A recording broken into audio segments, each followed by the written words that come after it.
Indirect भी था और डायरेक्ट भी था, ये हम आगे जाके पढ़ेंगे। नेक्स्ट पेज पर हम चलते हैं।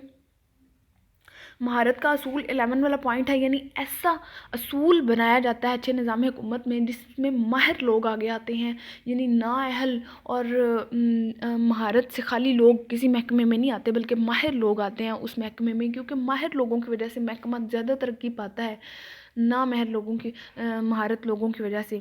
तो जो महारत रखते हैं, मिसाल के तौर पे आप देख लें कि सेनेट में 22 सीट्स हर सूबे को मिलती हैं, और वो टेक्नोक्रेट्स की सीट होती हैं, यानी ऐसी सीट्स होती हैं जिसमें टेक्नोक्रेट्स आते हैं।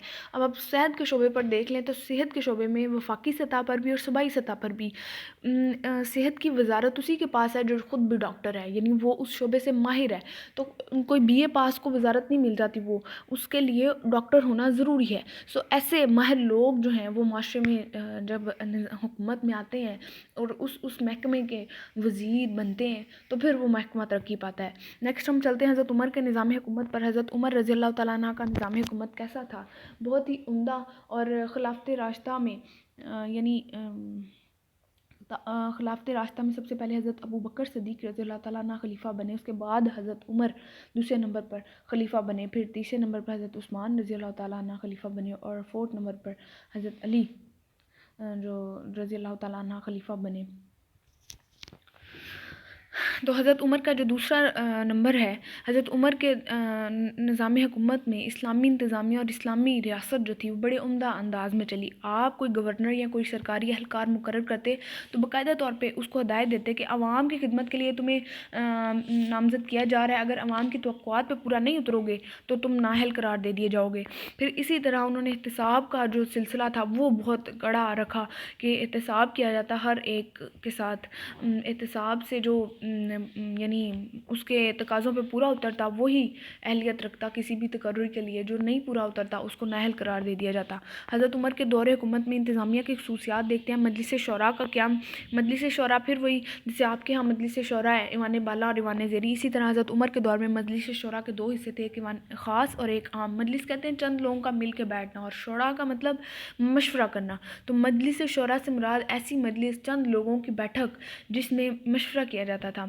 ख़ास से मुराद ये है कि उलमा कराम और कबाइल के जो सरदारान थे उनकी जो मजलिस थी उसको मजलिस शौरा ख़ास, और जो अवाम थी उसको मजलिस शौरा आम कहा जाता है। अब अवाम से किस तरह से रब्ता होता था और ख़ास से किस तरह, जब कोई आम मसला दरपेश होता तो आप मस्जिद में नमाज के बाद सब लोगों को रुकने के लिए कहते, और आम लोग होते उसमें अवाम होती तो उससे मशवरा करते किसी आम मसले पर।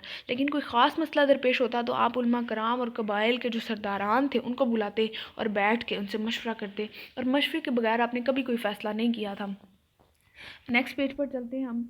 सेकंड वाला पॉइंट है रियासत की इंतज़ामिया डिवीज़न में तकसीम। जैसे आपके मुल्क में पूरे का पूरा मुल्क जो है वो एक वफाक के अंडर है, और सूबों में और डिस्ट्रिक्ट्स में डिवाइड है इसी तरह, और हर सूबे में हाई कोर्ट है, और बाकायदा तौर पे अदलिया का सिस्टम है, इंतज़ामिया का सिस्टम है, और खारजा सिस्टम है, और ख़जानची भी है। इसी तरह हर सूबे, और फिर ज़िले में आ जाएँ, ज़िले में भी ऐसे ही है कि टैक्स लेने और अखराजात का अपना अपना हर चीज़ का सिस्टम है। तो आप हज़रत उमर के दौर में भी इकाइयों में तकसीम किया गया था रियासत को, और इनके ऊपर भी सरकारी मुलाज़मीन जो हैं वो हायर किए गए थे। थर्ड वाला पॉइंट है मरकज़ी हुकूमत। अब इन सब डिवीज़न्स को एक मरकज़ कंट्रोल कर रहा था और इसको मरकज़ी हुकूमत का नाम दिया गया था। ये बहुत मजबूत है, यानी हर महकमे और हर चीज़ के बारे में मुकम्मल इंफॉर्मेशन रखता है, और हर सूबे हर इकाई के बारे में यहाँ तक रिपोर्ट्स जाती और यहाँ तक बस मसाइल पहुँचते और मसाइल का हल निकाल के फिर इनको बताया जाता।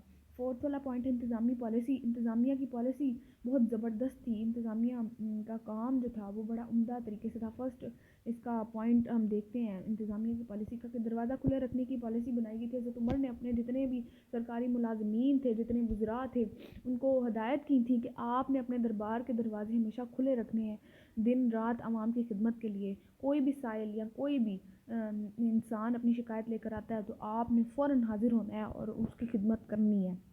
नंबर सेकंड है एहतसाब पॉलिसी। एहतसाब का कड़ा बंदोबस्त है। जैसे पाकिस्तान में आप देखते हैं کہ نیب نیشنل اکاؤنٹیبلٹی بیورو کے نام سے ایک ادارہ ہے اور یہ احتساب کرتا ہے، یعنی اگر کسی کے اثاثے اس کی انکم سے زیادہ ہو جاتے ہیں تو اس سے پوچھ گچھ ہوتی ہے کہ آپ کے اثاثے آپ کی انکم سے زیادہ کیوں ہیں، اور اگر وہ جواب دینے سے قاصر ہوتا ہے تو پھر اس کو نااہل قرار دے دیا جاتا ہے اور اس کو سزا دی جاتی ہے۔ اسی طرح حضرت عمر کے دور میں اس کی ابتدا ہوئی۔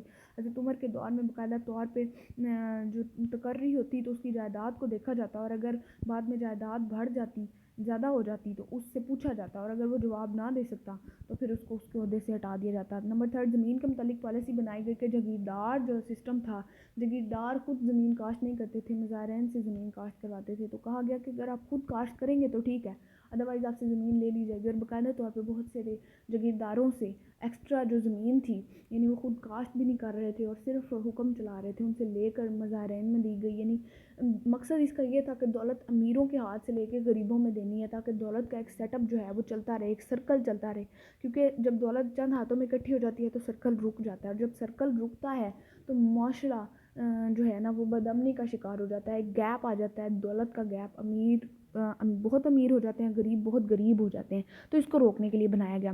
میرٹ پالیسی بنائی گئی، کسی بھی عہدے کا تقرر کے لیے دیکھا جاتا کہ یہ اہل ہے بھی ہے یا نہیں ہے، اور اگر وہ اہل نہیں ہوتا تو پھر اس کی تقرری نہیں ہو پاتی تھی۔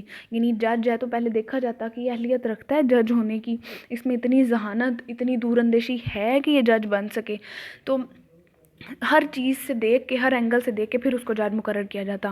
اس کے بعد 5 والا پوائنٹ ہے مالی پالیسی۔ مالی پالیسی بنائی گئی کہ اس کے 3 اصول تھے: دولت اکٹھی کیسے کرنی ہے، خرچ کیسے کرنی ہے، اور زائد خرچ سے روکنی کیسے ہے۔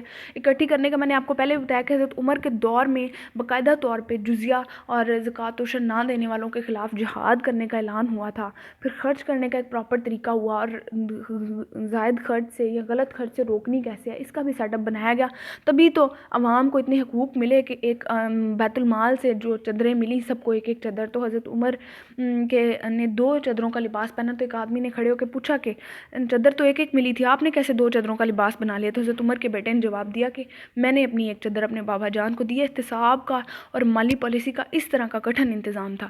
بچوں اپنا زیادہ خیال رکھیے گا، لیکچر ضرور اٹینڈ کرو، اٹینڈنس ضرور لگانی ہے آپ نے۔ اوکے، اللہ حافظ۔